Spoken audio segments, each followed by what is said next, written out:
Welcome back to Constitutional Corner. This is episode 5, and we are going to continue with chapter 2, talking about standing and ripeness. A couple more cases on standing and ripeness, uh, and then discretionary review. I'm going to attempt to finish chapter 2 so that the next episode can talk about limitations on federal power. Um, when we finished the last episode, we were on page 57, and that's where we're gonna continue from there. On that same page from the last episode, it goes on to talk about another court case called In Barrows versus Jackson. Um, Supreme Court 249-73, or South 249-73, Supreme Court 1031-97, large edition 1589, 1953. A homeowner in Los Angeles who had agreed with other homeowners in the neighborhood by signing a restrictive covenant not to sell her home to a Negro broke the covenant and was sued for damages for breach by a covenantor. Earlier, in Shelley versus Kramer, Chapter 9, Infra, the court had held that racially restrictive covenants could not be enforced by injunction against black purchasers, because such enforcement would constitute state action denying equal protection of the laws to the Negroes, in violation of the 14th Amendment. The court, per Justice Minton, first held that if a state court awards damages for breach of a restrictive covenant, a prospective seller of restricted land will either refuse to sell to non-Caucasians or else will require non-Caucasians to pay a higher price, thus violating the equal protection rights of non-Caucasians. But the court noted no non-Caucasian is before the court, only the Caucasian signatories to the covenant. Ordinarily, one may not claim standing in this court to vindicate the constitutional rights of some third party, even though the person before the court will suffer a direct substantial injury. But in this instant case, we are faced with a unique situation in which it is the action of the state court which might result in a denial of constitutional rights, and which it would be difficult, if not impossible, for the persons whose rights are asserted to present their grievances before any court. Under the peculiar circumstances of this case, we believe the reasons which underlie our rule denying standing to raise another's rights, which is only a rule of practice, are outweighed by the need to protect the fundamental rights which would be denied by permitting the damages action to be maintained.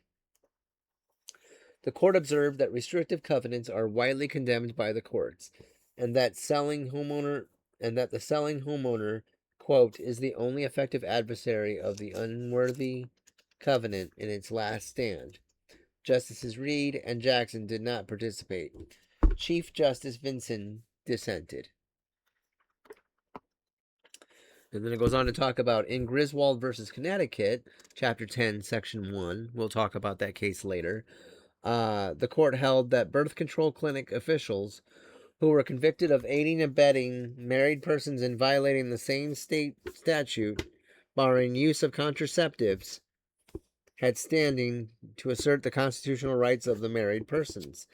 Quote, the accessory should have a standing to assert that the offense which he is charged with assisting is not, or cannot constitutionally be a crime. The rights of husband and wife pressed here are likely to be diluted or adversely affected unless those rights are considered in a suit involving those who have this kind of confidential relation to them. Then we go on to talk about United Public Workers versus Mitchell. And this was in 1947. Mr. Justice Reed delivered the opinion of the court.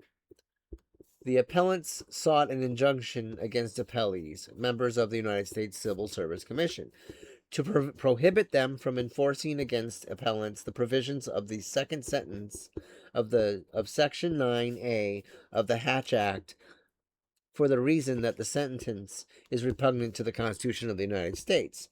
A declaratory judgment of the unconstitutionality of the sentence was also sought.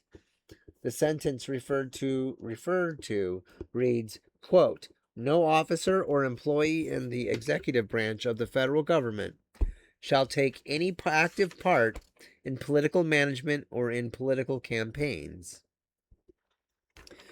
Various individual employees of the Federal Executive Civil Service and the United Public Workers of America, a labor union with these and other executive employees as members, as a representative of all its members, joined in the suit. It is alleged that the individuals desire to engage in acts of political management and in political campaigns. Their purposes are as stated in the excerpt from the complaint set out in the margin. From the affidavits, it is plain, and we so assume that these activities will be carried on completely outside of the hours of employment. None of the appellants, except George P. Poole, has violated the provisions of the Hatch Act. They wish to act contrary to its provisions and those of Section 1 of the Civil Service Rules, and desire a declaration of the legally permissible limits of regulation. Defendants move to dismiss the complaint for a lack of justiciability, case, or controversy. The district court determined that each of the individual appellants had an interest in their claimed privilege of engaging in political activities, sufficient to give them a right to maintain this suit. 56 F Supplement 621, 624.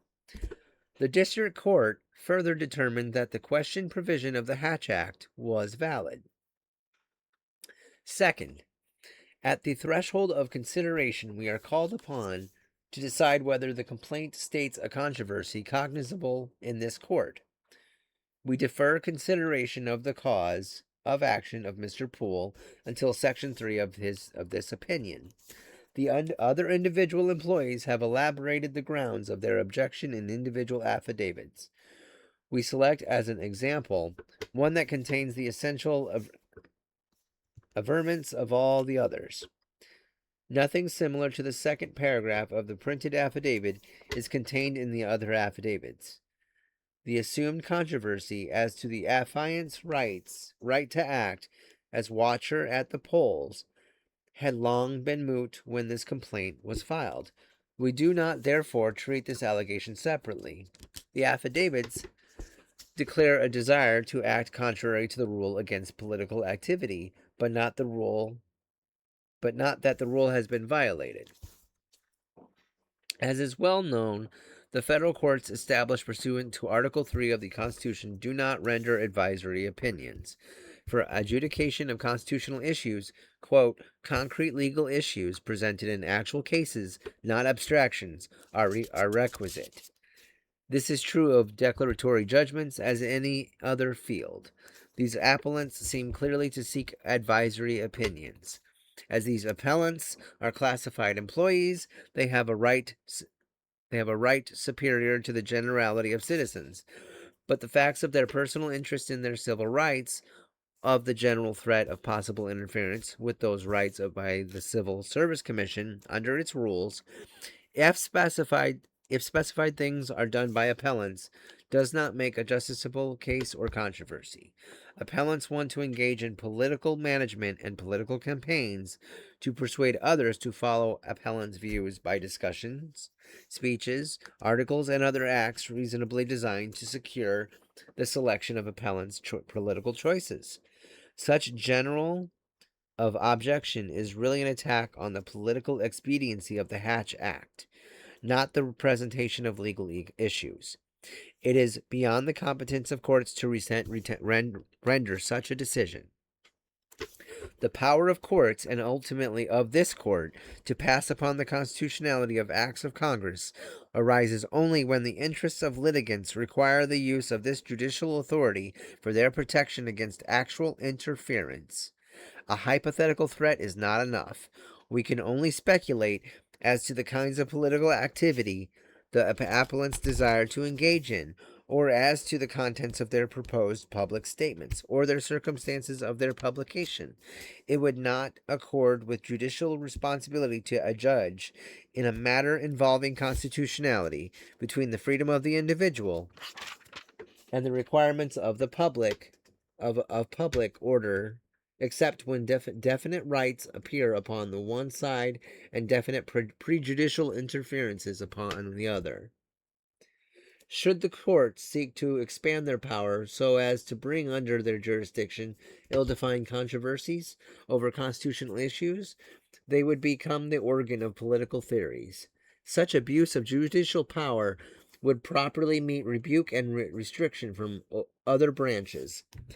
By these mutual checks and balances by and between the branches of government, democracy undertakes to preserve the liberties of the people from excessive concentrations of authority. No threat of interference by the Commission with rights of these appellants appears beyond that implied by the existence of the law and the regulations. The determination of the trial court and the individual appellants, other than Poole, could maintain this action was erroneous. Third, the appellant Poole does present by the complaint an affidavit matters appropriate for judicial determination. The affidavits filed by appellees confirm that Poole has been charged by the Commission with political activity, and a proposed order for his removal from his proposed position adopted subject to his rights under Commission procedure to reply. We proceed to consider the controversy over constitutional power at issue between Poole and the Commission as defined by the charge and preliminary finding upon one side and the admissions of Poole's affidavit upon the other. Our determination is limited to those facts. This proceeding, so limited, meets the requirements of defined rights and a definite threat to interfere with the possessor of the menaced rights by a penalty for an act done in violation of the claimed restraint.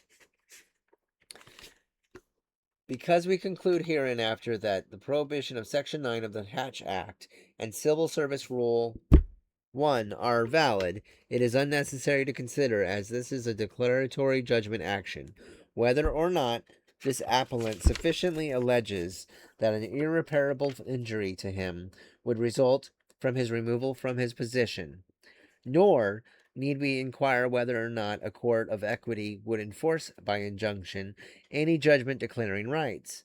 Since Poole admits that he violated the rule against political activity and that removal from office is therefore mandatory under the Act, there is no question as to the exhaustion of administrative remedies.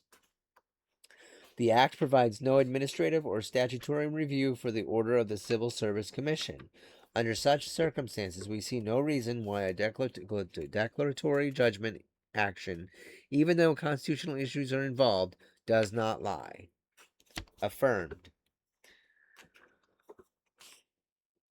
Mr. Justice Murphy and Mr. Justice Jackson took no part in the consideration or decision of this case.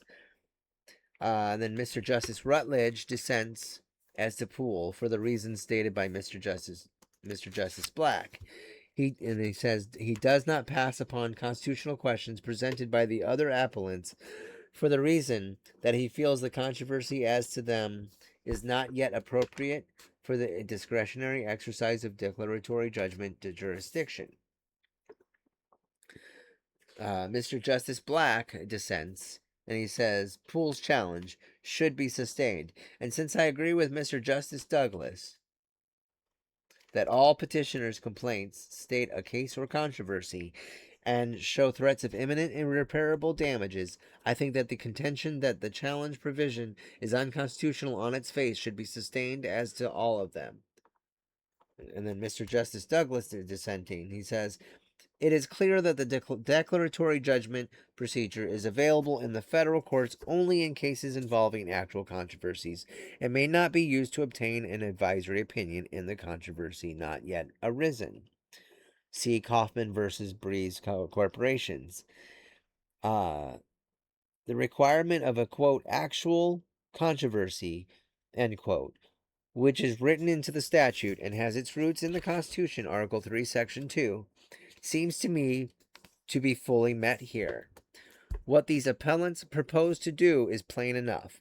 If they do what they propose to do, it is clear that they will be discharged from their positions. Their proposed conduct is sufficiently specific to show plainly that it will violate the Act. The policy of the Commission and the mandate of the Act leave no lingering doubt as to the consequences.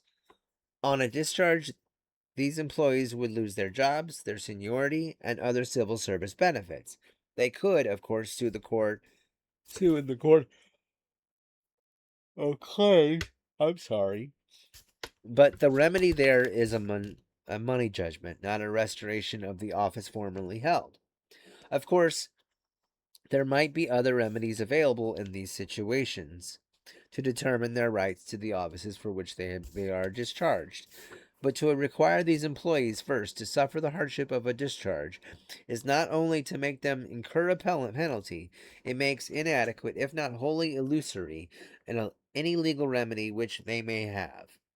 Men who must sacrifice their means of livelihood in order to test their rights to their jobs must either pursue prolonged and expensive litigation as unemployed persons or pull up their roots, change their life careers, and seek employment in other fields.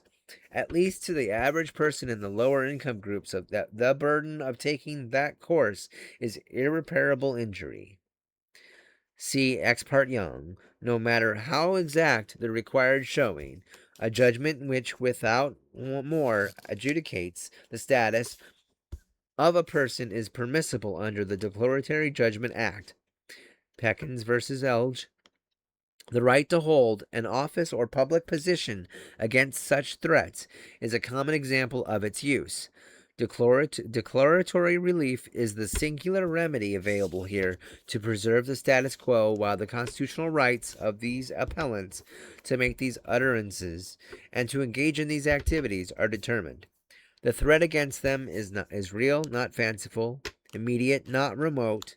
The case is therefore an actual, not a hypothetical one, and the present case seems to me to be a good example of a situation where uncertainty, peril, and insecurity result from imminent and immediate threats to asserted rights. And then it goes on to notes and questions. The court's rationale. Number 1. Specifically, what more could appellants have done to persuade the court that their complaint states a controversy cognizable in this court? Is the basis for decision the generality of objection of appellants' attack? Does the majority accept the proposition that what these appellants propose to do is plain enough? And if they do what they propose to do, is it clear that they will be discharged from their positions? If not, should appellants have written their proposed speeches and letters and submitted them to the court? Or should they have first submitted them to the commission? Suppose the commission took the position that it would not give any advisory opinions. Or is the basis for decision that the rule has not been violated? Is it the court's requirement that all cases must be as ripe as pools in order to be adjudicated? 2. The role of discretion. Should the exercise of declaratory judgment jurisdiction be more restrictive when constitutional questions are involved? For example, see Lampkin versus O'Connor or versus Connor. It is significant. Is it significant whether the case arises in a state court or a federal court? That it concerns a state statute or a federal statute? Is the difficulty of the constitutional question a relevant inquiry? The matter of how many people other than litigants will be affected by the decision? See Golden versus Wickler, U.S. 103-89 Supreme Court, 956-22, large edition second, 113-1969. The nature of the asserted constitutional right, whether the court is inclined to hold the statute valid or invalid. To some, all of these questions go beyond the principal discretion of the court. And those are questions you can sit with. As it continues on, in number 3, it talks about in Adler versus the Board of Education. It's discussed in chapter 6. This very first chapter kind of bounces around as it talks about different things. So it's going to get more organized as time goes by. We are at the 20-minute mark. I'm going to take a short 5-minute break. My mouth is dry. I need to take a drink of water. Hold tight. Welcome back. As I before the break, we were going to discuss in Adler versus Board of Education. And like I said, it kind of jumps around in this first 2 chapters, because this case is actually discussed in chapter 6. So we're going to just kind of review it quickly as it pertains to standing and ripeness. So, the court adjudicated the merits of the constitutionality of a New York statute disqualifying from employment in any public school any person who advocates for the overthrow of the government by force, or who belongs to an organization which so advocates, or who utters any treasonable or seditious words, or does any treasonable or seditious acts. Appellants bring the declaratory judgment action in the state court where taxpayers, parents of attending school children, and teachers. The court's opinion did not discuss any issues but the merits despite... One moment, please. I am so sorry about that, guys. Let's start over. In Adler v. Board of Education, 1952, which is further discussed in Chapter 6, the court had adjudicated the merits of the constitutionality of a New York statute disqualifying from employment in any public school any person who advocates overthrow of the government by force, or who belongs to an organization which so advocates, or who utters any treasonable or seditious words, or does any treasonable or seditious acts. Appellants bringing the declaratory judgment action in the state court were taxpayers, parents of attending school children, and teachers. The court's opinion did not discuss any issues but the merits, despite Justice Frankfurter's dissenting claim that the case should be dismissed for want of standing of the parties and ripeness of the constitutional question. In addition to arguing that both the scope of the statutory provisions and the definition of the key terms were unclear, Justice Frankfurter stated, quote, "The allegations in the present action fall short of those found insufficient in the Mitchell case. These teachers do not allege that they have engaged in prescribed conduct or that they have any intention to do so. They do not suggest that they have been or are deterred from supporting causes or from joining operations for fear of the statute's interdict, except to say generally that the system complained of will have this effect on teachers as a group. They do not assert that they are threatened with action under the law, or that the steps are imminent whereby they would incur the hazard of punishment for conduct innocent at the time. Has Mitchell been overruled? Consider Sharp, Judicial Review and the Political Question of Functional Analysis. Quote, "The public interest in responsible and realistic constitutional decision is much too serious to be left unprotected against the accidents of ordinary litigation. If this protection cannot be afforded by an enlargement of the court's jurisdiction to permit the most competent parties to sue, or by an enlargement of the court's procedural powers to conduct an independent investigation of facts and issues, then it seems reasonable to expect that this protection will be provided by restrictive techniques which will permit the court to screen the cases in order to select those which provide an adequate basis for the responsible for performance of the reviewing function.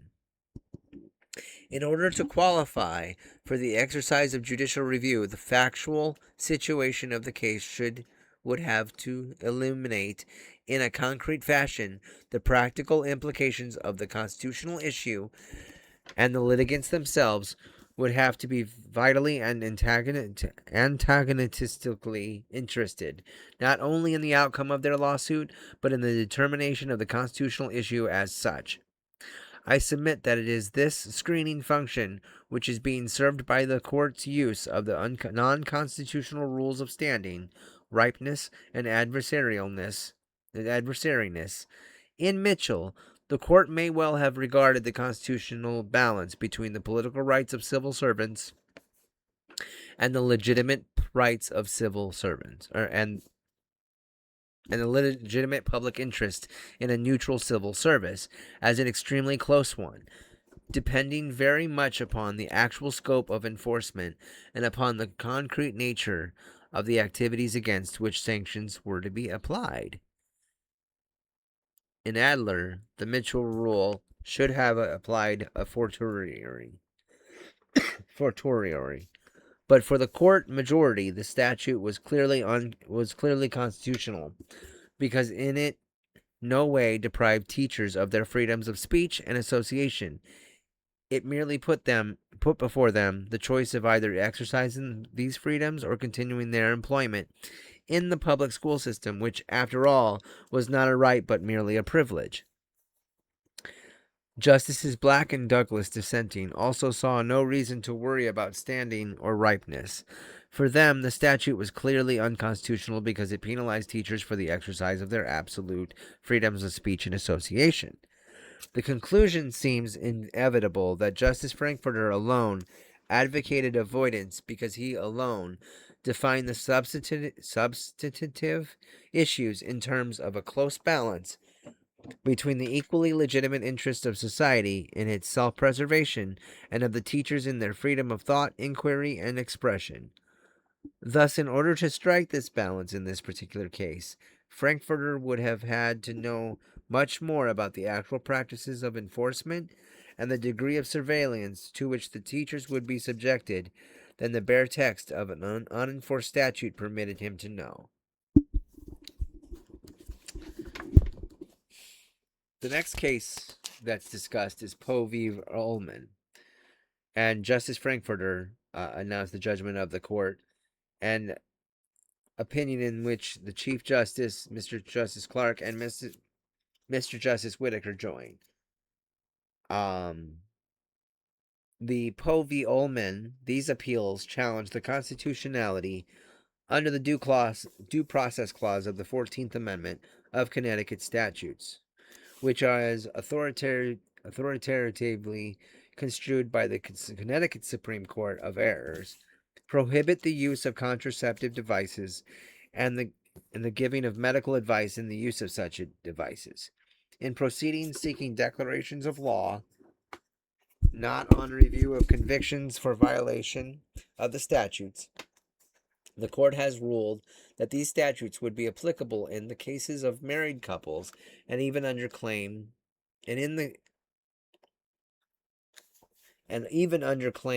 that contraception would constitute a serious threat to the health or life of the female spouse. Number 60 combines two actions brought in a Connecticut Superior Court. Plaintiffs, married couples from whom pregnancy would result in serious threat to health and the life of the female spouse, have been unable to obtain contraceptive information for the sole reason that its delivery and use may or will be claimed by the defendant state's attorney, appellee in this court, to constitute offenses against Connecticut law. In number 61, also a declaratory judgment action, their doctor is the plaintiff. Appellant's complaints do not clearly and certainly do not in terms allege that appellee Ullman threatens to prosecute them. The allegations are merely that, in the course of his public duty, he intends to prosecute any offenses against Connecticut law, and that he claims that the use of and advice concerning contraceptives will constitute offenses. The lack of immediacy of the threat described by these allegations might alone raise serious questions of non-justiciability of appellant's claims. See United Public Workers versus Mitchell. But even were we to read the allegations to convey a clear threat of imminent prosecutions, we are not bound to accept as true all that is alleged on the face of the complaint, and admittedly, technically, by demur, any of it more than the court is bound by stipulation of the parties. Formal agreement between parties that collides with plausibility is too fragile a foundation for indulging in constitutional adjudication. The Connecticut law prohibiting the use of contraceptives has been on the state books since 1879. During the more than 3/4 of a century since its enactment, a prosecution for its violation seems never to have been initiated, save in State versus Nelson, 126 Connecticut. The circumstances of that case, decided in 1940, only prove that abstract character of what is before us. There, a test case was brought to determine the constitutionality of the act, as applied against two doctors and a nurse who had allegedly disseminated. My mouth is tongue tied. Disseminated contraceptive information. After the Supreme Court of Errors sustained the legislation on appeal from a demur to the information, the state moved to dismiss the information. Neither counsel nor our own researchers have discovered any other attempt to enforce the prohibition of distribution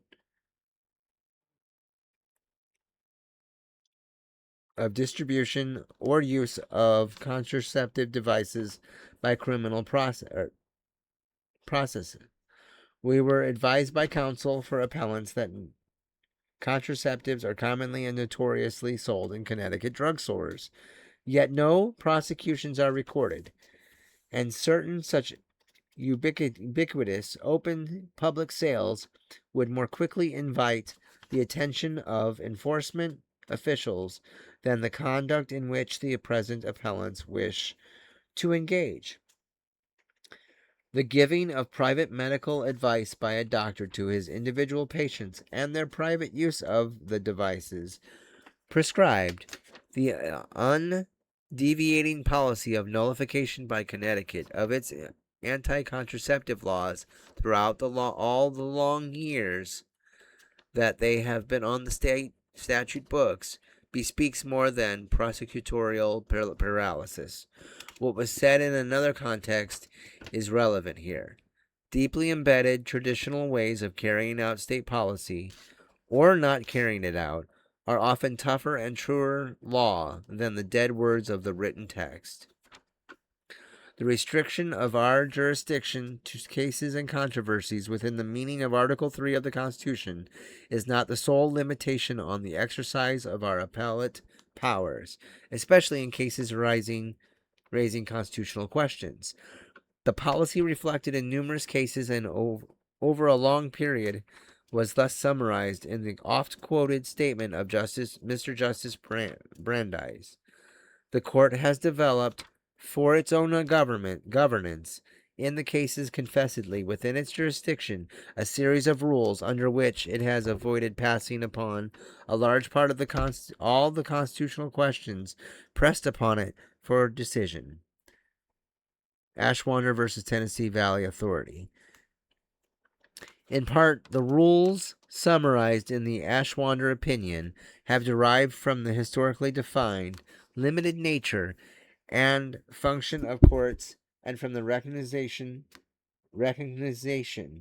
that within the framework of our adversary system, the adjudicatory process is most securely founded when it is exercised under the impact of a lively conflict between antagonist demands, actively pressed, which make resolution of the controverted issue a practical necessity.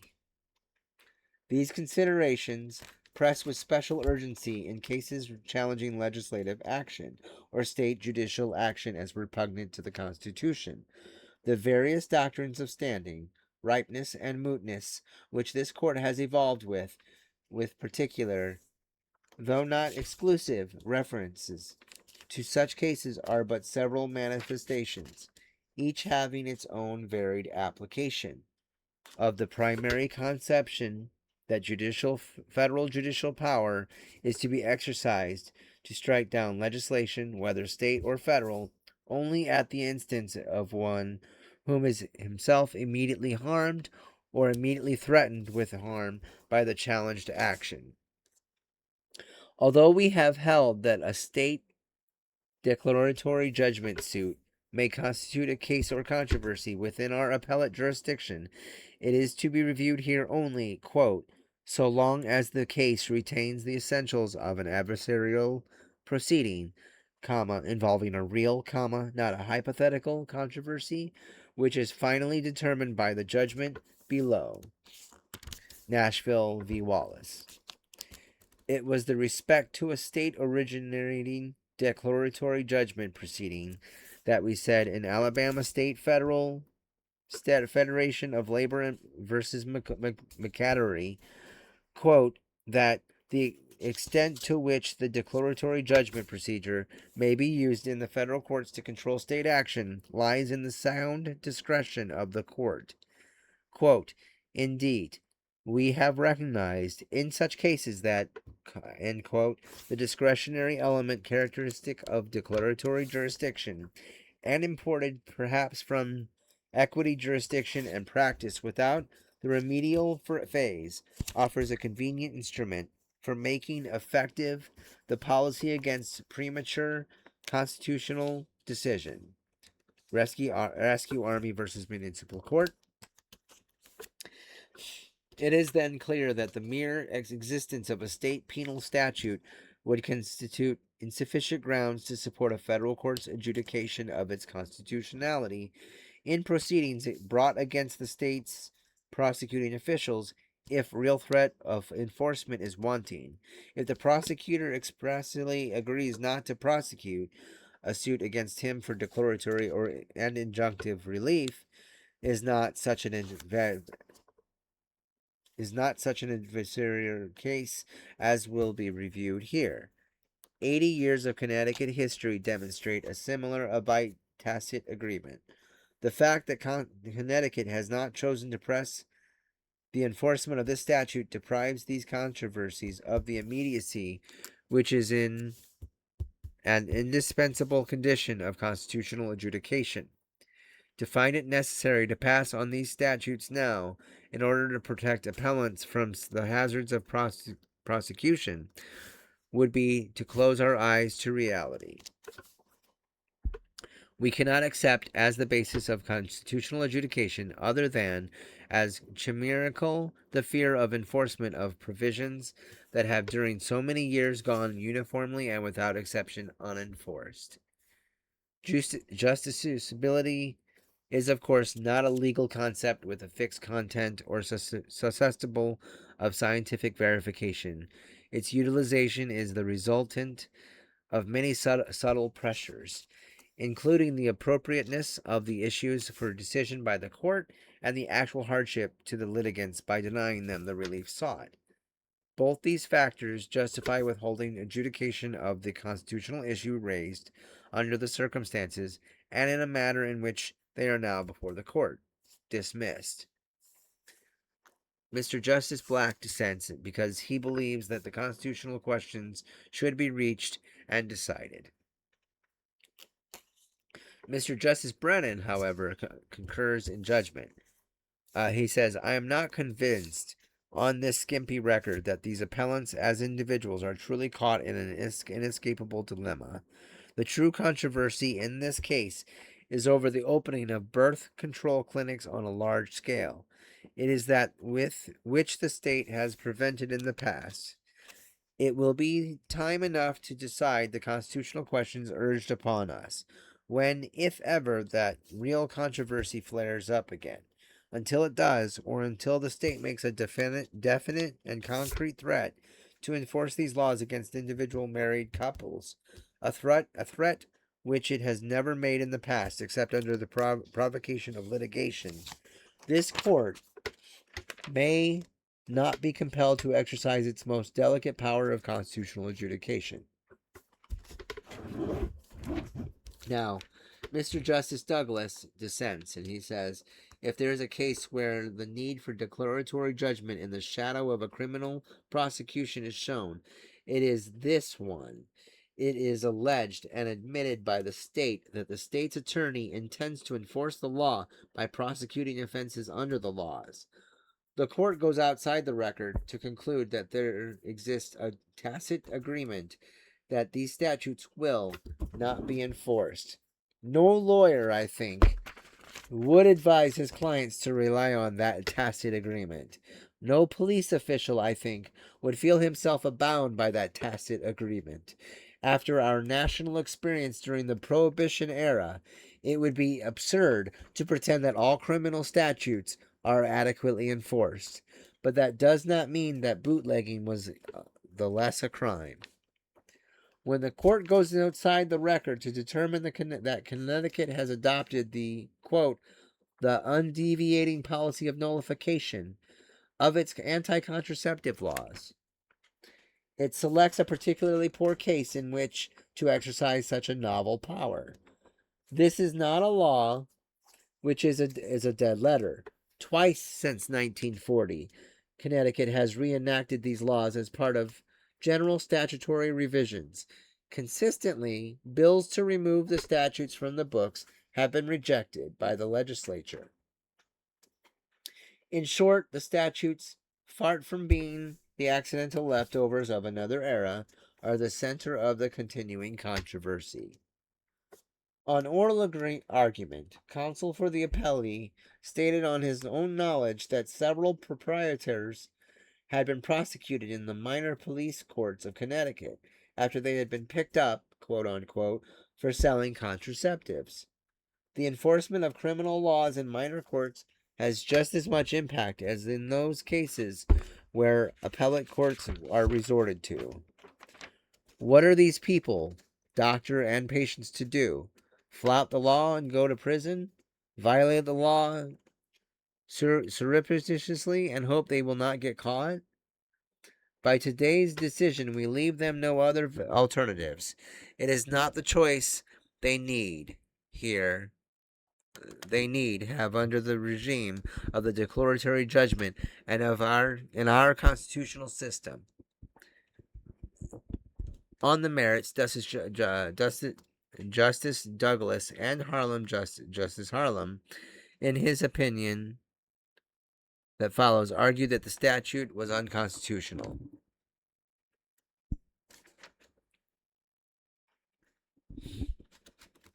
Mr. Justice Harlan dissenting.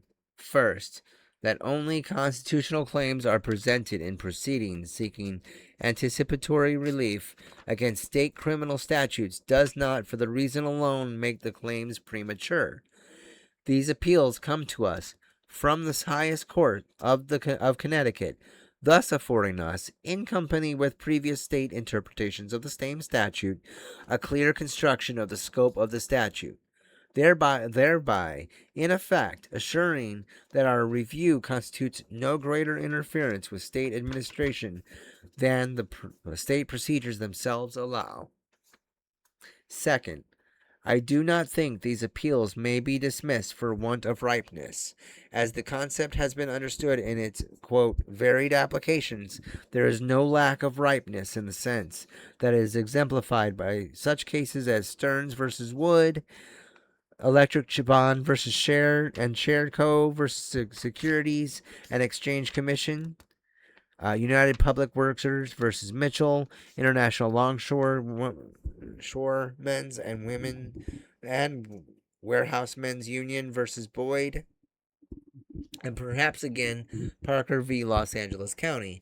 In all those cases, The lack of ripeness inherent in the fact that the need for some further procedure, some further contingency of application or interpretation, whether judicial, administrative, or executive, or some further clarification of the intention of the claimant, served to make remote the issue which was sought to be presented to the court. Certainly, the appellants have stated in their pleadings fully and unequivocally what it is that they intended to do. No clarifying or resolving contingency stands in their way before they embark on that conduct. Thus, there is no circumstance besides that of detection or prosecution to make remote the particular controversy, and it is clear beyond cavil and that mere fact that a controversy such as this is rendered still more unavoidable by an actual prosecution is not alone sufficient to make the case too remote, not ideally enough ripe for adjudication at the prior stage of anticipatory relief. Third, this is not a feigned, hypothetical, friendly, or colorable suit such as discloses as a want of a truly adversary contest. I think both the plurality and concurring opinions confuse the predictive likelihood that, had appellants not brought themselves to appellee's attention, he would not enforce the statute against them, with some entirely supposititious tacit agreement not to prosecute, thereby ignoring the prosecutor's claim, asserted in these very proceedings, of a right at his unbounded prosecutorial discretion to enforce the statute. We are brought, then, to the precise failing in these proceedings which is said to justify refusal to exercise our mandatory appellate jurisdiction, that there has been but one recorded Connecticut case dealing with a prosecution under the statute. As far as the record is concerned, I think it is a pure conjecture, and indeed conjecture which to me seems contrary to realities, that an open violation of the statute by a doctor, or more obviously still, by a birth control clinic, would not result in a substantial threat of prosecution. Crucially, to the opposite conclusion is the description of the 1940 prosecution instituted in State v. Nelson as a test case. The respect in which Nelson was a test case is only that it was brought for the purpose of making entirely clear the state's power and willingness to enforce against any person, whether or a physician or layman, emphasis supplied the statute, and to eliminate from future cases the very doubt about the existence of these elements, which had resulted in 8 open birth control clinics, and which would have made unfair the conviction of Nelson. I fear that the court has indulged in a bit of sleight of hand to be rid of this case. It has treated the significance of the absence of prosecutions during the 20 years since Nelson as identical with that of an absence of prosecutions during the years before Nelson. It has ignored the fact that the very purpose of the Nelson prosecution was to change defiance into compliance. It has ignored the very possibility that this purpose may have been successful.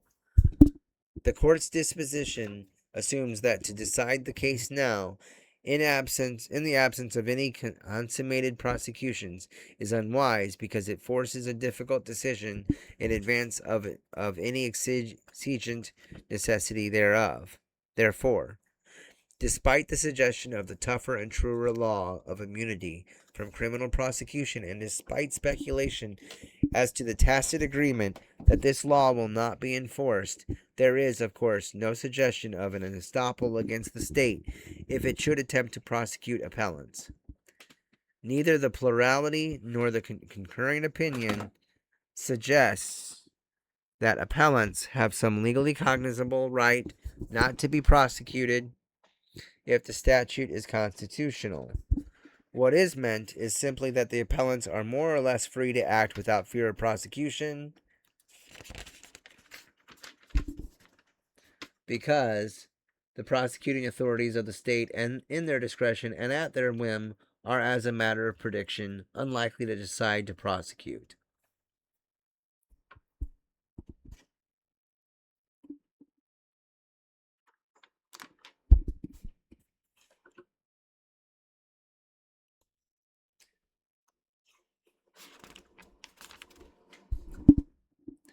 Here's the core of my disagreement with the present disposition.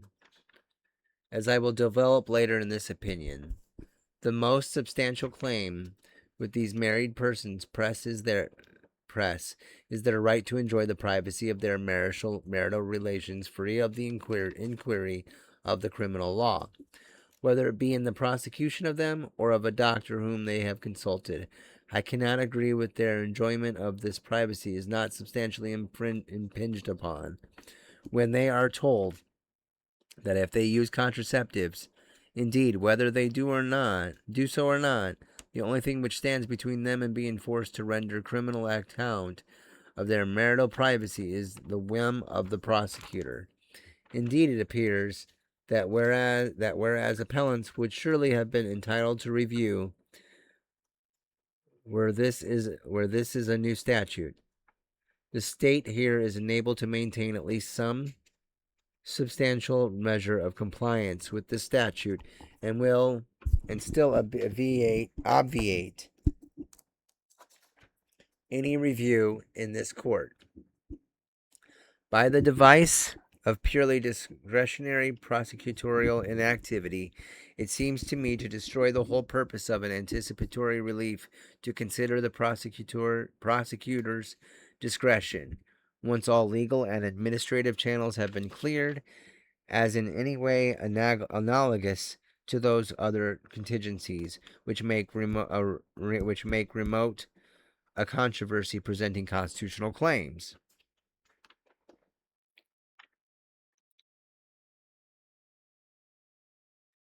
Mr. Justice Stewart, dissenting, said, for the reasons so convincingly advanced by both Mr. Justice Douglas and Mr. Justice Harlan, I join them in dissenting from the dismissal of these appeals. And the end of this video is going to be, we're on page 68 now. I'm going to go ahead and read you the notes and questions, and that's where we're going to cut it today. That's where the episode's going to end. So notes and questions. The first question is the court's rationale. A, why were the questions presented in Poe not appropriate issues for decision? Was it, as Justice Harlan suggests, that to decide the case now is unwise because it forces a difficult decision? Is this an appropriate consideration? B, does the majority position undermine the idea that law, good or bad, is to be obeyed? Or does it take the position that the Connecticut statutes were not really law at all?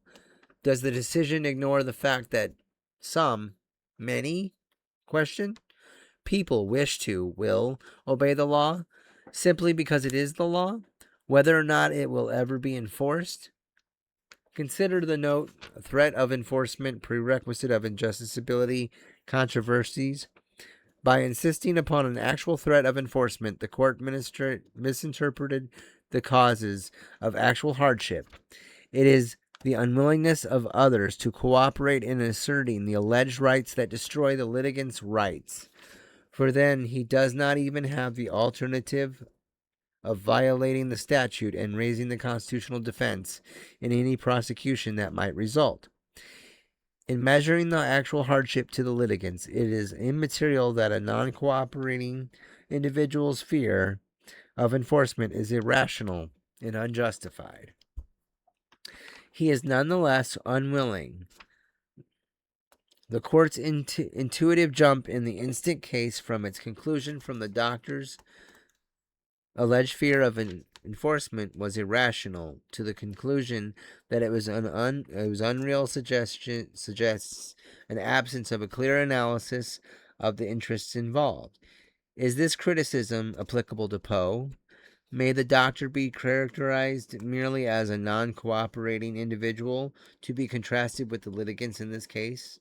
How about all doctors? C. Was the law not a dead letter because consistently bills to remove the statutes from the books have been rejected by the legislature? Consider Bickle, The Passive Virtues, Harvard Law Review. Quote, greater strength must be mobilized to repeal a statute than to resist its enactment. When the law is consistently not enforced, the chance of mustering opposition sufficient to move the legislature is reduced to the vanishing point. For consistent failure to enforce is itself a political concession to the opposition, and will satisfy at least some portions of it. The unenforced statute is not, in the normal way, a continuing reflection of the balance of political pressures. Number 2.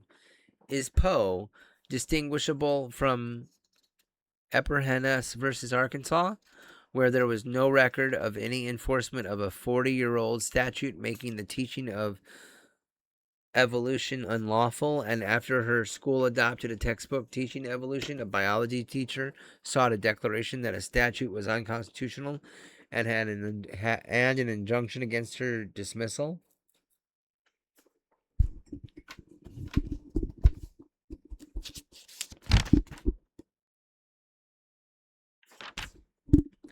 And that is the end. Thank you for tuning in. Stay tuned for another episode.